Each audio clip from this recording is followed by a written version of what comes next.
KPCC അധ്യക്ഷ സ്ഥാനത്തേക്ക് Christian സമുദായാംഗം വേണമെന്ന ചർച്ചകൾക്കിടെ മറ്റൊരു അവകാശവാദവും സജീവം.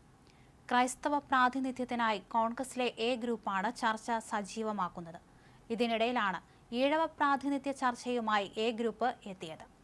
ലോക്സഭാ തെരഞ്ഞെടുപ്പിന് ശേഷം കെ. സുധാകരൻ കെ.പി.സി.സി അധ്യക്ഷ സ്ഥാനത്ത് നിന്നും മാറാനുള്ള സാധ്യത ഏറെയാണ്. ഇതിനിടയിലാണ് പുതിയ ചർച്ച. കെ.പി.സി.സി പ്രസിഡന്റ് സ്ഥാനത്തിന് അവകാശവാദം ഉന്നയിച്ച് മുതിർന്ന നേതാവ് അടൂർ പ്രകാശ് രംഗത്ത് വരികയാണ്.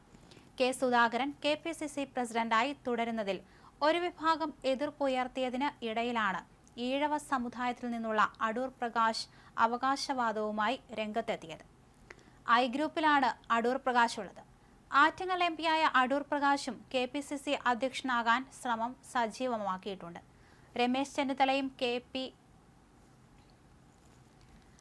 ചെന്നിത്തലയും കെ.സി. വേണുഗോപാലുമായി അടുപ്പമുള്ള നേതാവാണ് പ്രകാശ്. എനിക്കെന്തോ കെ.പി.സി.സി പ്രസിഡന്റ് ആയിക്കൂടെ? 1972 മുതൽ ഞാൻ ഈ പാർട്ടിക്ക് വേണ്ടി പ്രവർത്തിക്കുന്നു. ഒരിക്കൽ പോലും പാർട്ടി വിട്ടു പോയിട്ടില്ല.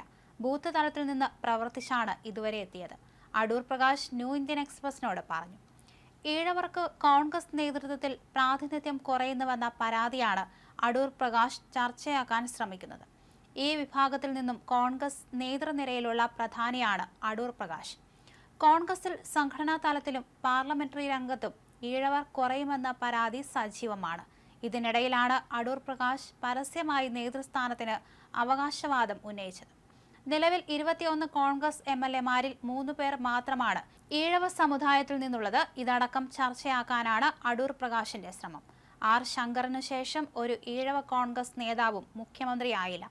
എ.കെ. ആന്റണിയും ഉമ്മൻചാണ്ടിയും മുഖ്യമന്ത്രിമാരായപ്പോൾ ഒപ്പമുണ്ടായിരുന്ന വയലാർ രവി തഴയപ്പെട്ടുവെന്ന വിലയിരുത്തൽ സജീവമാണ്.